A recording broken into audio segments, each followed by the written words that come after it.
વડાલી શહેરના ગ્રાહકે ફ્લિપકાર્ટમાંથી વસ્તુ મંગાવતા ગ્રાહક સાથે છેતરપિંડી થતા ગ્રાહકે પોલીસ ફરિયાદ નોંધાવી હતી। સાબરકાંઠા જિલ્લામાં અજીબોગરીબ ઘટના બની હતી, જેમાં વડાલી શહેરના ગ્રાહકે ફ્લિપકાર્ટમાંથી વસ્તુ મંગાવતા જેના બદલે અન્ય વસ્તુ નીકળી હતી। ગ્રાહકે મંગાવેલ પાર્સલ વડાલી નગરપાલિકા પાસેથી ફોન પે ₹5,499 કરી પાર્સલ મેળવ્યું હતું, જેમાં ગ્રાહકે એર બાર ટબ ઓર્ડર કરી મંગાવ્યું હતું, પરંતુ પાર્સલમાંથી લાકડા અને રબરના ટુકડા નીકળ્યા હતા, જેને લઈ સમગ્ર વડાલી તાલુકામાં ઓનલાઈન વસ્તુઓ મંગાવતા વ્યક્તિઓમાં ફફડાટ વ્યાપ્યો હતો। ત્યારે ગ્રાહક સાથે છેતરપિંડી થઈ હોવાનું જણાવતા ગ્રાહકે પોલીસને જાણ કરવાની તજવીજ હાથ ધરી હતી। આમ હવે ઓનલાઈન વસ્તુ મંગાવતા વ્યક્તિઓને સાવધાન થઈ જવા જેવી ઘટના સામે આવી છે। આબિદ બુરા સાથે નંદિની જોશી, સિટી ન્યૂઝ વડાલી। રાધનપુર નગરપાલિકાની ચૂંટણીને લઈને ભારતીય જનતા પાર્ટી દ્વારા વોર્ડ નંબર 7ના કાર્યાલયનું ઉદ્ઘાટન ધારાસભ્યના હસ્તે કરવામાં આવ્યું હતું, જેમાં મોટી સંખ્યામાં લોકો ઉપસ્થિત રહ્યા હતા।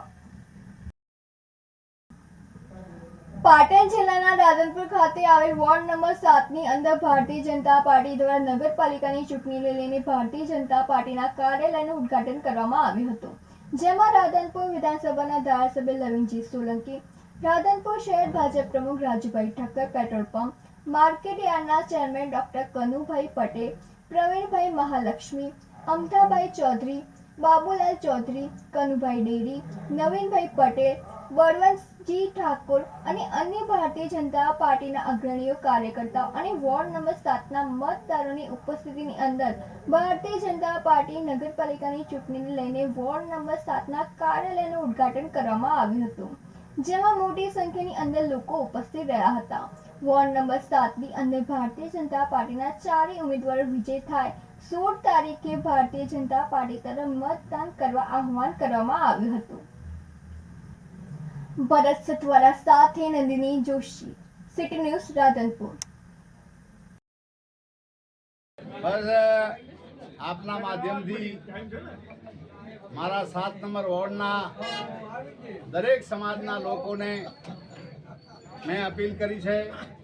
આમ તો આ 7 નંબર વોર્ડમાં મારું પણ નિવાસસ્થાન છે અને એ દરેક સમાજના લોકો આ 7 નંબરના વોર્ડ કાયમના માટે ભારતીય જનતા પાર્ટીને જીતાડે છે।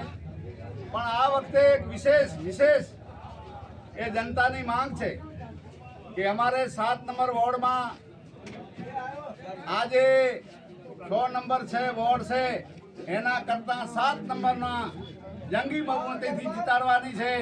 કેમ કે ઉપર કેન્દ્રમાં ભારતીય જનતા પાર્ટીની સરકાર, ગુજરાતમાં ભારતીય જનતા પાર્ટીની સરકાર અને શહેરી વિકાસની એ અઢળક ગ્રાન્ટ આવે છે, એટલે રાધનપુર નગરપાલિકા ભારતીય જનતા પાર્ટીની બનવાની છે।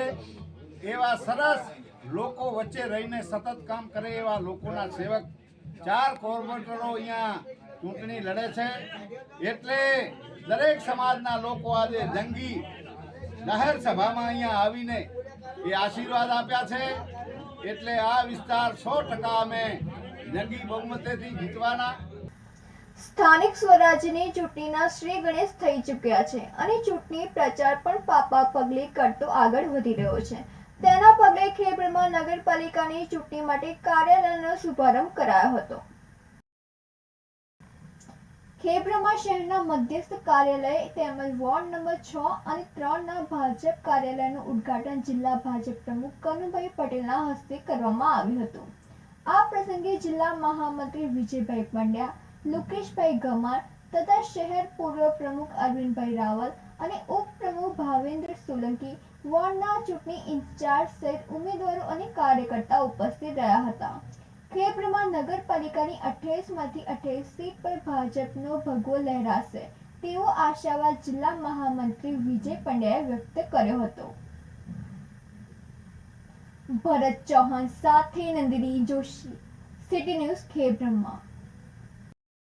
ખેબ્રમાં નગરપાલિકાની સામાન્ય ચૂંટણી જ્યારે યોજાઈ રહી છે ત્યારે જિલ્લાના યશસ્વી પ્રમુખ મોરબી કનુભાઈ પટેલના વડપણ હેઠળ 3 નગરપાલિકાઓ તલોદ, પ્રાંતિજ અને ખેડબ્રહ્મા જે ચૂંટણી યોજાઈ રહી છે એના પ્રચારના શ્રી ગણેશ એમની આગેવાનીમાં શરૂ થઈ રહ્યા છે. એના અંતર્ગત આજે ખેડબ્રહ્મા શહેરમાં 3 કાર્યાલયોનું એમના વરદ હસ્તે ઉદ્ઘાટન થયેલ છે.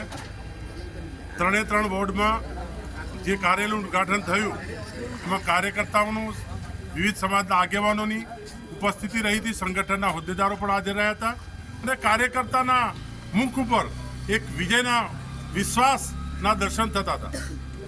ખેડબ્રહ્મા નગરપાલિકા, ખેડબ્રહ્માના નગરજનો એ ભારતીય જનતા પાર્ટીને હૃદયમાં બિરાજમાન કરી ચૂક્યા છે.